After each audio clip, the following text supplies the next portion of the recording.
Assalamualaikum warahmatullahi wabarakatuh. Pada kesempatan kali ini saya akan menjelaskan secara umum mengenai kanker paru.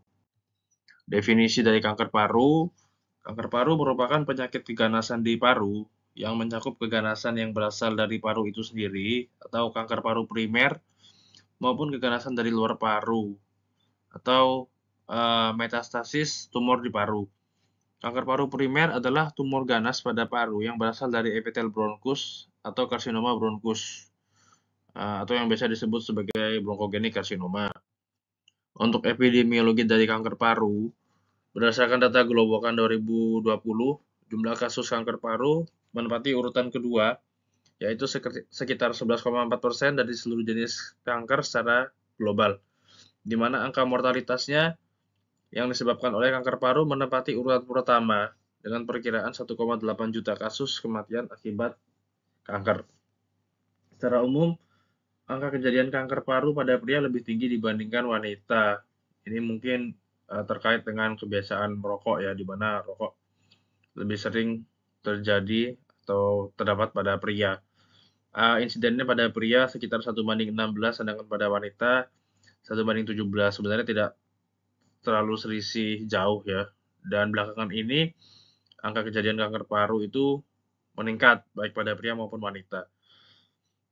Kebiasaan merokok dapat meningkatkan kejadian kanker paru sekitar 20 kali lipat. Untuk faktor risiko dari kanker paru itu terdapat 3, yaitu faktor risiko yang dapat diubah, faktor risiko yang tidak dapat diubah, serta faktor risiko yang belum dapat dibuktikan. Untuk faktor risiko yang dapat diubah, yaitu adalah kebiasaan merokok ya, baik merokok aktif maupun pasif, kemudian pajanan radon, pajanan asbestos, pajanan bahan karsinogenik lain di tempat kerja, kemudian kebiasaan diet dan alkohol, serta inflamasi kronis dari infeksi atau kondisi medis lain pada paru. Sedangkan untuk faktor risiko yang tidak dapat diubah, yaitu polusi udara, keadaan genetik pasien, riwayat kanker paru pada pasien, kemudian pada pasien yang sudah menjalani terapi radiasi pada kanker paru sebelumnya, kemudian serta riwayat keganasan pada keluarga. Kemudian untuk faktor risiko yang belum dapat dibuktikan, seperti rokok marijuana, rokok elektrik, serta paparan terhadap bedak talk. Untuk klasifikasi dari kanker paru, WHO membagi klasifikasi kanker paru menjadi KPK-BSK dan KPK-SK. KPK-BSK itu merupakan kanker paru, karsinoma, bukan sel kecil, sedangkan KPK-SK merupakan kanker paru, karsinoma sel kecil.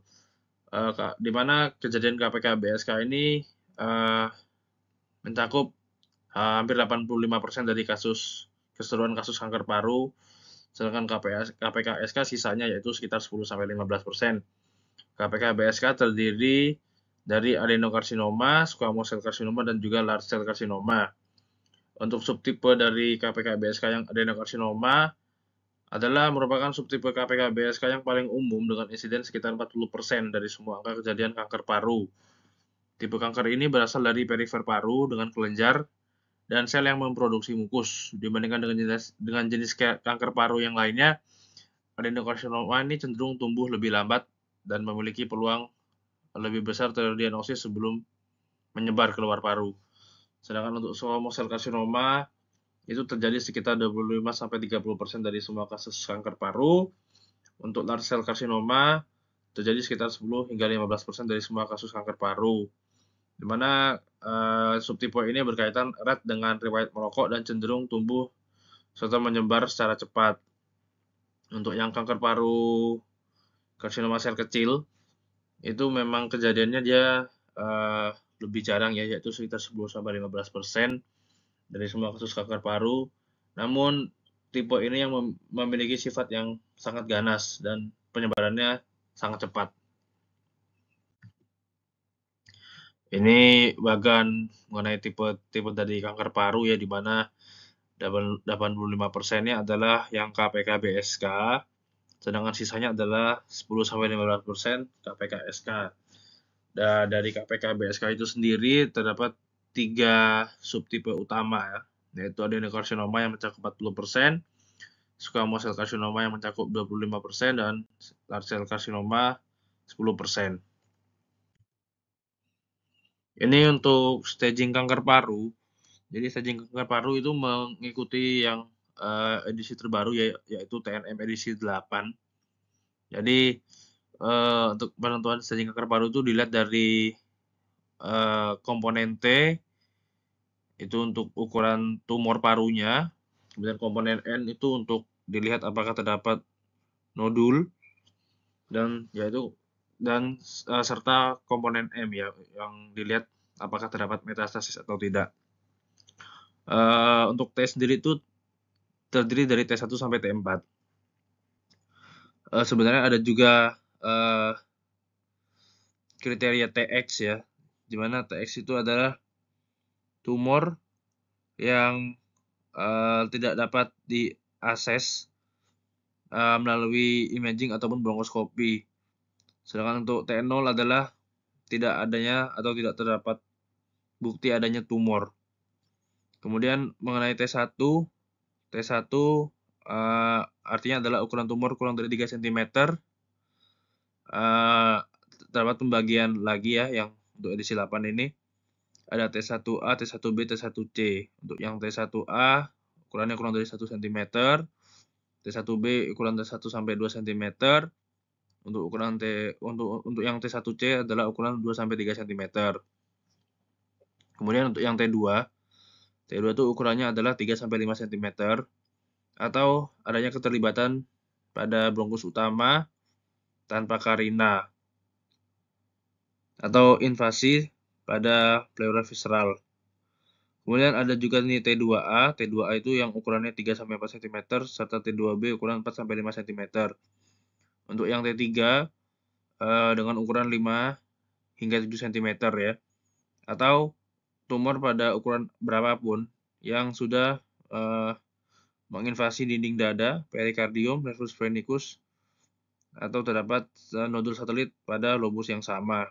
Untuk yang ukuran T4 yaitu tumor dengan ukuran lebih dari 7 cm atau tumor ukuran berapapun yang sudah menginvasi mediastinum, diafragma, jantung, pembuluh darah besar, nervus recurrens laryngeus, karina, trakea, esofagus, spine, atau adanya tumor yang terpisah pada lobus yang berbeda dalam satu sisi paru.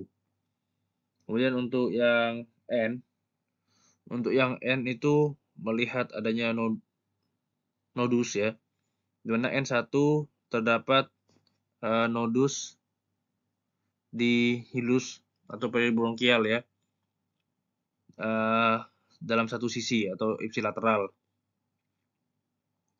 Untuk N2 itu terdapat nodus di daerah subkarina atau mediastinal, namun masih satu sisi ya, atau ipsilateral. Untuk yang N3 terdapat nodus pada daerah hilus atau mediastinal, namun sudah kontralateral ya, artinya sudah ada pada sisi yang sebelahnya. Ataupun terdapat nodus pada daerah scalenus bisa ipsilateral maupun kontralateral dan juga pada supraclavikular. Untuk yang M1 ini artinya terdapat metastasis ya. Untuk M1A yaitu terdapat metastasis yaitu pada paru kontralateral atau pada pleura, perikardial atau adanya efusi. Jadi ketika ada pasien dengan kecurigaan tumor paru, kemudian terdapat efusi pleura, maka itu sudah dikatakan M1A. Untuk M1B merupakan adanya metastasis single ya. Jadi ada satu metastasis ekstratorakik ya di luar paru. Kemudian untuk yang M1B adanya multiple ya, atau metastasis yang sudah lebih dari satu pada ekstratorakik ya, baik pada satu ataupun lebih organ. Kemudian untuk stagingnya itu berdasarkan tadi TNM tadi dilihat, kemudian dimasukkan ke bagan. Ketika sudah F1A maka minimal stagingnya adalah 4A. Untuk stagingnya maksimal sampai 4B. Jadi dilihat T-nya berapa, N-nya berapa, M-nya berapa, terus kita cocokkan, kita masukkan ke bagan sebagai staging. Kemudian untuk deteksi dini, jadi pada pasien-pasien yang sudah menimbulkan gejala ya dan dinilai berisiko tinggi, maka patut untuk dilakukan deteksi dini. Sasaran untuk deteksi dini terutama ditujukan pada subjek dengan risiko tinggi, yaitu laki-laki, kemudian usia lebih dari 40 tahun, dan juga perokok ya. Kemudian terdapat pelajaran industri tertentu dengan satu atau lebih gejala. Gejalanya bisa berupa batuk darah, batuk kronik, sesak napas, nyeri dada, dan berat badan menurun. Kemudian perempuan perokok pasif dengan salah satu gejala di atas tadi, kemudian seseorang dengan gejala tersebut di atas tanpa penyakit yang jelas, serta pada riwayat keluarga ada yang menderita kanker paru atau keganasan lain. Itu patut dicurigai sebagai risiko tinggi. Kemudian untuk diagnosis dari kanker paru. Diagnosis kanker paru itu meliputi pertama anamnesis, kemudian pemeriksaan fisis, serta pemeriksaan penunjang lainnya. Untuk anamnesis ini sendiri untuk gejala pasiennya itu dapat menunjukkan gejala pulmoner maupun gejala ekstrapulmoner.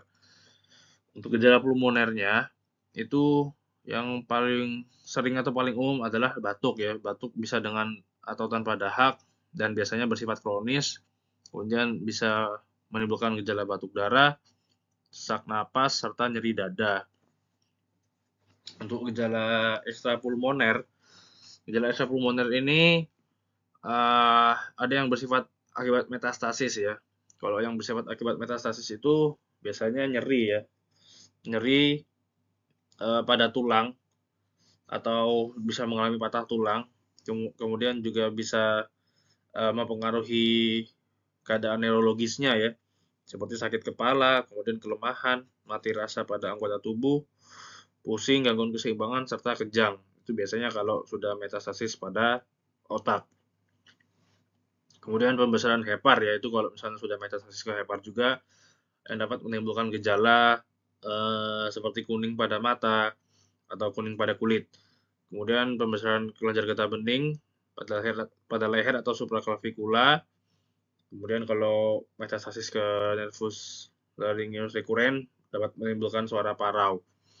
Untuk gejala ekstrapulmoner yang non metastasis itu biasanya sistemik ya, gejala sistemik yang biasanya menimbulkan gejala penurunan nafsu makan yang nantinya akan berimbas pada penurunan berat badan. Dapat juga menimbulkan gejala demam, hilang timbul, kemudian juga rasa kelelahan. Kemudian dapat juga menimbulkan sindrom Horner ya, itu biasanya yang terdapat pada pankreas tumor ya dengan gejala anhidrosis, kemudian juga ptosis, miosis ipsilateral. Kemudian untuk sindrom vena cava superior itu yang juga merupakan komplikasi ya dari tumor paru yang dapat menimbulkan gejala pembengkakan pada muka, pada leher, lengan, serta dapat menimbulkan venektasi pada dada. Jadi nanti biasanya keluhan pasien, keluhannya itu mungkin dalam beberapa bulan terakhir itu tiba-tiba ada pembengkakan pada muka, leher, lengan, kemudian terdapat adanya timbul pembuluh darah atau muncul pembuluh darah baru dan lebih kelihatan di sekitar dada. Itu patut dicurigai adanya sindrom vena cava superior. Kemudian juga patut ditanyakan mengenai riwayat merokok pasien, kemudian penyakit-penyakit komorbid pada pasien seperti diabetes mellitus, hipertensi. Itu kaitannya bahwa pada pasien dengan diabetes mellitus atau hipertensi atau yang memiliki komorbid itu artinya lebih rentan imunitasnya turun, sehingga pada pasien dengan kanker dengan komorbid maka biasanya outputnya lebih buruk untuk klinis pasiennya. Kemudian apakah pasien memiliki riwayat keganasan sebelumnya, baik itu keganasan di tempat lain ya, misalnya seperti tumor payudara atau mungkin yang lain-lain, intinya yang berhubungan dengan keganasan. Kemudian riwayat keganasan pada keluarga. Riwayat keganasan pada keluarga sama seperti tadi ya, apakah keluarga memiliki keganasan seperti tumor kanker payudara, kanker serviks maupun kanker paru juga. Kemudian riwayat pekerjaan. Riwayat pekerjaan ini juga berkaitan dengan pasien ya, yaitu terutama pada pasien yang bekerja sering terpajan dengan debu-debu industri ya, seperti debu asbes, kemudian debu silika, atau pajanan radon seperti tadi ya. Kemudian mengenai pemeriksaan fisis pada pasien ya. Pada pemeriksaan fisis pada pasien dengan kanker paru atau mengarah ke tumor paru ya. Pada inspeksi biasanya sih kalau tumor paru yang ukuran kecil tidak terlalu kentara ya. Namun pada tumor paru yang ukurannya besar atau sudah terjadinya komplikasi efusi pleura, maka bentuk toraks menjadi lebih besar dengan ruang sela iga melebar. Sedangkan tumor yang kecil yang mengobstruksi saluran napas sehingga menyebabkan atelektasis dapat menyebabkan bentuk toraks menjadi lebih kecil dengan ruang sela iga menyempit akibat atelektasis yang terjadi tersebut ya. Untuk edema pada leher dan vena kontralateral itu bisa ditemukan pada sindroma vena cava superior. Secara umum pada kasus tumor paru pergerakan dinding dadanya itu akan berkurang ya, atau asimetris pada sisi yang terkena. Untuk palpasinya, fremetus raba akan didapatkan menurun pada sisi adanya tumor. Hal ini dapat terkait adanya efusi pleura atau tumor yang menyumbat bronkus. Untuk perkusi, biasanya didapatkan keredupan pada sisi dada yang terdapat tumor. Terlebih jika ukuran tumornya besar atau terdapat efusi pleura. Pada auskultasi, saluran nafas vesikulernya akan menurun ya pada tumor yang membuntu bronkus dan pada kasus efusi pleura. Namun terkadang bisa didapatkan suaranya meningkat atau bronkofesikuler apabila tumornya yang berukuran besar namun tidak membentuk bronkus ya, atau bronkusnya tetap paten. Auskultasi tersebut dapat disertai wheezing maupun rongki ya. Biasanya ini kalau sudah terjadi komplikasi, misalnya sudah terjadi infeksi, maka bisa terjadi rongki, ataupun misalnya adanya pembuntuan, bisa kadang-kadang terjadi wheezing. Kemudian pemeriksaan selanjutnya adalah pemeriksaan laboratorium dasar. Pemeriksaan itu bisa berupa pemeriksaan hematologi rutin, bisa disebabkan anemia, trombositopenia maupun leukopenia. Namun pada sindrom paraneoplastik bisa didapatkan peningkatan. Pada pemeriksaan fungsi ginjal dan hepar biasanya juga didapatkan peningkatan ya, khususnya pada kasus-kasus yang metastasis. Juga diperiksakan tumor marker ya, yang bisa berupa CEA, kemudian CE125, alpha fetoprotein serta CIFAR211. Kemudian untuk pemeriksaan radiologisnya, ini adalah mode pemeriksaan yang membantu ya untuk menegakkan kasus tumor atau kanker paru ya. Untuk fototoraks itu merupakan modalitas yang paling sederhana untuk diagnosis awal ya, untuk mengarahkan kepada dugaan suatu keganasan atau tumor paru. Untuk CT scan toraks ini merupakan gold standar ya, dan sebaiknya CT scan toraks itu dilakukan dengan kontras, di mana CT scan toraks kontras ini dapat membedakan densitas udara cair atau padat, serta dapat menentukan ukuran tumor yang terdapat pada gambaran CT scan. Kaitannya ini dapat digunakan untuk menentukan staging tumor paru ya, yaitu tadi yang untuk menentukan ukuran tumornya pada komponen T. Kemudian CT scan kepala atau MRI kepala ini berfungsi untuk mendeteksi metastasis di kepala dan otak. Ini dilakukan pada kasus yang dapat dioperasi ya, masih staging 3A. Staging maksimal 3A. Jadi misalnya kita sudah tentukan stagingnya tumornya itu kira-kira masih di bawah 3B lah, atau maksimal 3A, maka boleh kita lanjutkan dengan pemeriksaan MRI kepala untuk melihat metastasis. Karena kasus ini masih bersifat operable ya.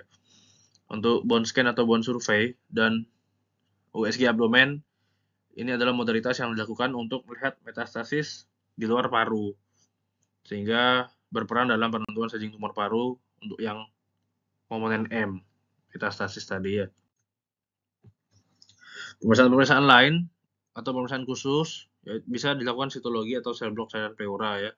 Ini merupakan modalitas diagnosis yang praktis ketika pada pasien didapatkan adanya efusi pleura. Jadi ketika ada efusi pleura, selain untuk terapeutik ya, untuk meningkatkan keluhan pasien, sekalian aja cairan pleura itu bisa diperiksakan. Untuk bronkoskopi merupakan teknik yang ideal untuk lesi sentral dan kecurigaan keterlibatan endobronkial, di mana bronkoskopi ini dapat melihat ada tidaknya massa intrabronkus atau perubahan mukosa saluran napas, misalnya menjadi berbenjol-benjol, kemudian hiperemis atau stenosis infiltratif, serta bedah berdarah.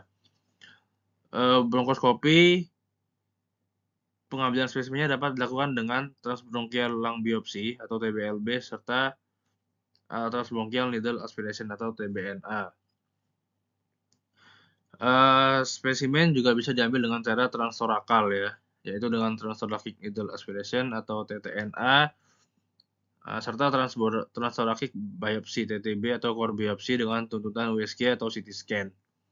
Itu biasanya pertimbangannya kalau bronkoskopi itu kalau pada lesinya berada di sentral ya. Kalau untuk yang tadi core biopsi dengan USG guiding atau CT scan guiding itu biasanya lesi yang lebih terletak di perifer ya.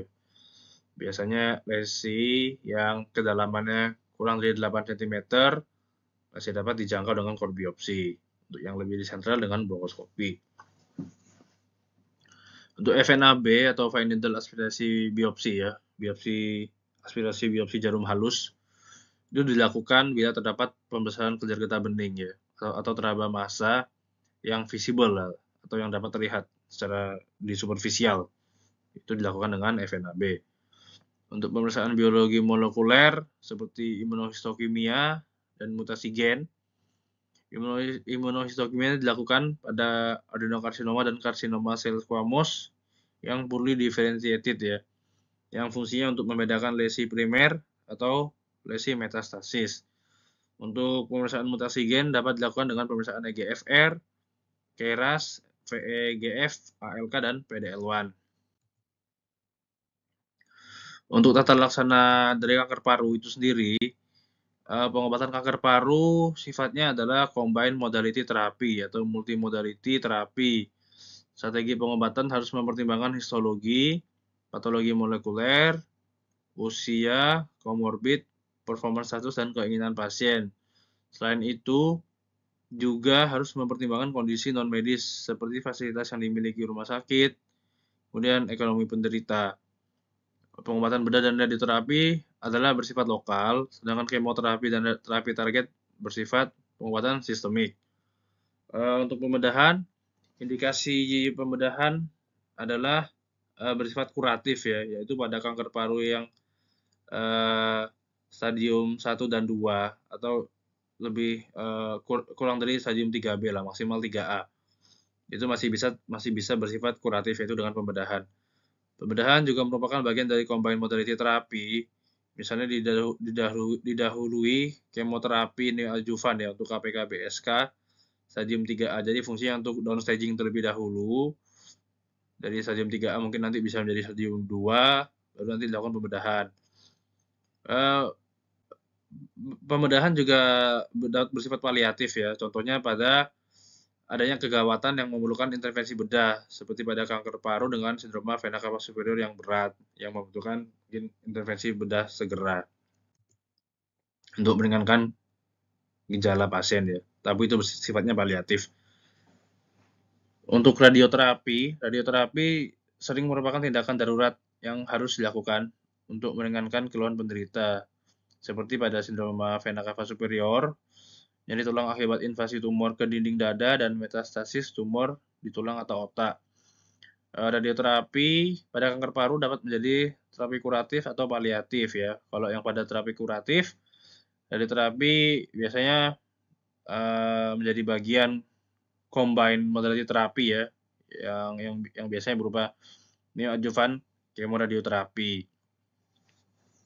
Kemudian untuk kemoterapi itu sendiri, kemoterapi dapat diberikan pada semua kasus kanker paru. Syarat kemoterapi diberikan yaitu meliputi PS score-nya lebih kurang dari 2, leukosit lebih dari 4.000, neutrofil absolut lebih dari 1.500, serta trombosit lebih dari 100.000. Kemoterapi umumnya diberikan sampai 6 siklus. Kemoterapi diberikan dengan menggunakan kombinasi beberapa obat anti kanker. Penderita yang tidak respon atau progresif setelah pemberian kemoterapi 2 siklus atau progresif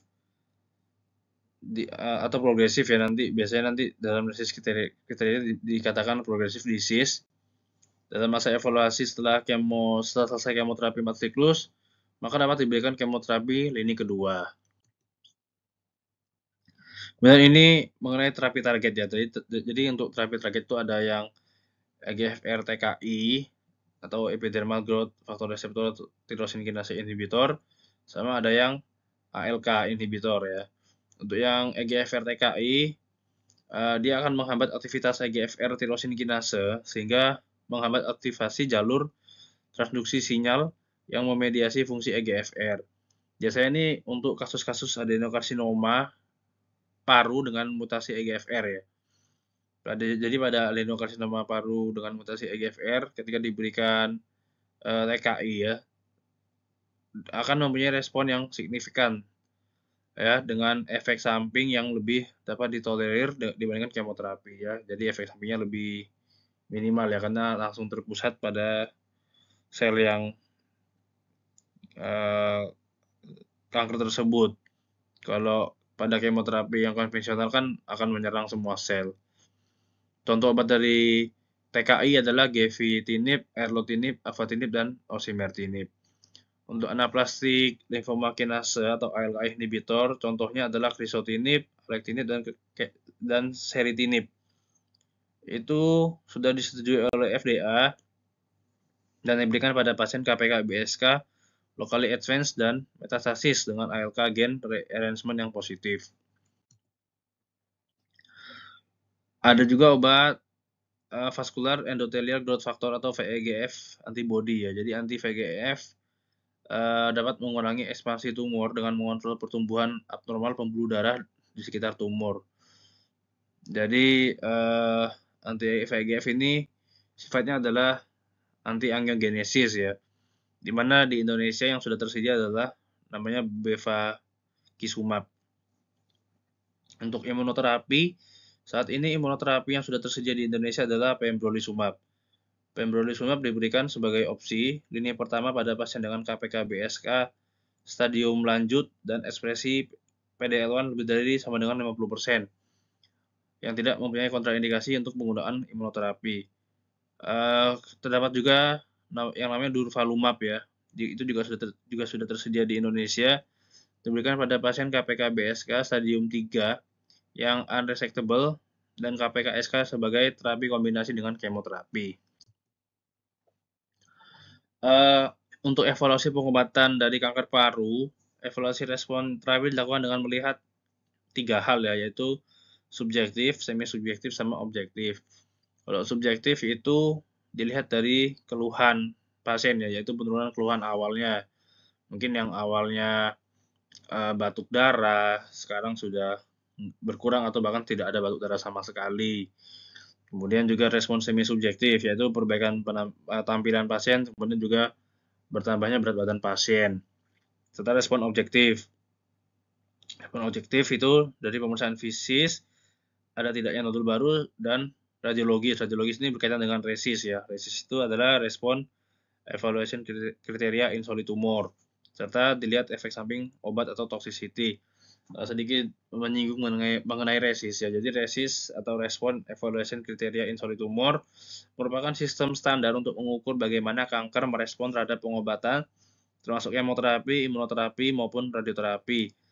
Terminologi umum yang digunakan dari resis itu adalah complete response, partial response, stable disease, dan juga progressive disease. Sekian dari saya mengenai penjelasan kanker paru. Semoga bermanfaat. Terima kasih.